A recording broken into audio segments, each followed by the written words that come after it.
Morning, folks. Hope y'all doing okay today. Thanks for tuning in. So, I didn't have time to yesterday, but I had another one of my dad's more interesting stories pop into mind. Figured I'd share it with you. Kind of a interesting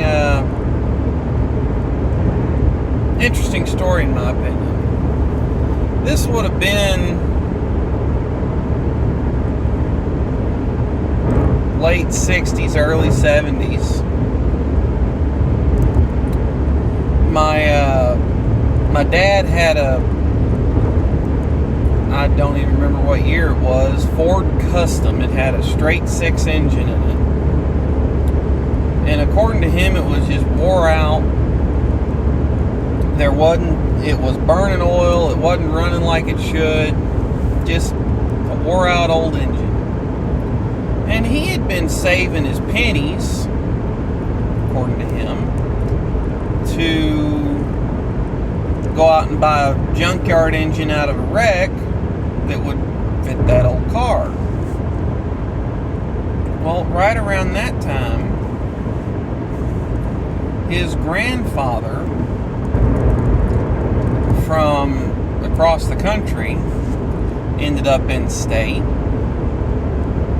Talked to my dad, and he was visiting for a while, and said, "No, you don't need to put a junkyard engine in there. You'll end up with someone else's problem." Now, one thing you got to understand, during Prohibition, my family ran moonshine in various ways. My grandmother used to actually walk moonshine to the priests and the monks at the monastery that's near to us. Well, anyway, he's like, "I'll help you." My granddad to my father said, "I'll help you rebuild that old engine, and I know a couple odd tricks, and we'll make it better. So I'll spare you all the mechanical details, but they did a handful of tricks to it where it ran with engines that it never should have in cars that were heavier. Or cars that were lighter, rather, because it was a heavy full-body car."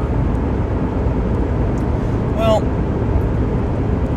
during rebuilding this engine, they had to make several runs into town for assorted parts and getting machine work done, and on and on and on.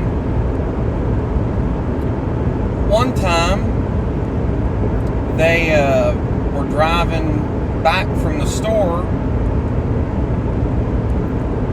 and one of my dad's classmates, not necessarily one of his favorite ones, according to him, was out thumbing a ride on the road. You gotta understand, late 60s, early 70s, high school kid, it was much more common.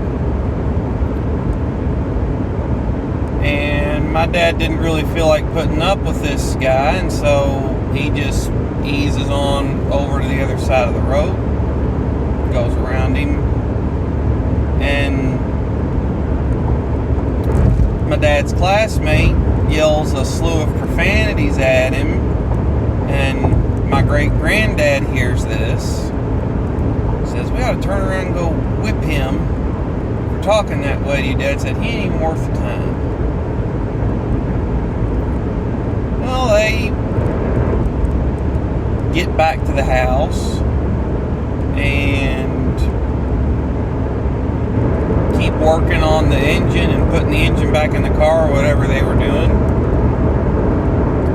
They take a stop, and it's, a hot summer's day, so they take a stop, step inside, go get something to drink, cool off for a few minutes.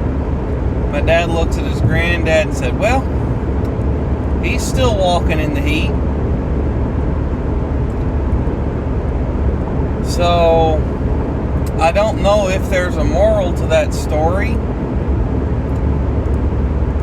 but I thought it was an interesting story and just kind of a way to look at things, because, you know, at the time my dad was working on getting his car back up and running. He was cooling off from that, and unless his friend or his classmate who was hitchhiking had found someone willing to give him a ride, he was still out sweating his tail off, walking down the road in the hot July sun. Kind of an interesting way to keep things in perspective sometimes. And I guess you could say my dad might have gotten the last chuckle on that one. Dad always told me about that story that him and his grandfather talked long and hard back and forth about that classmate. They talked long and hard after he'd made that remark. So, it's one of them stories. Hope y'all doing okay. Thanks for tuning in. Catch y'all next time.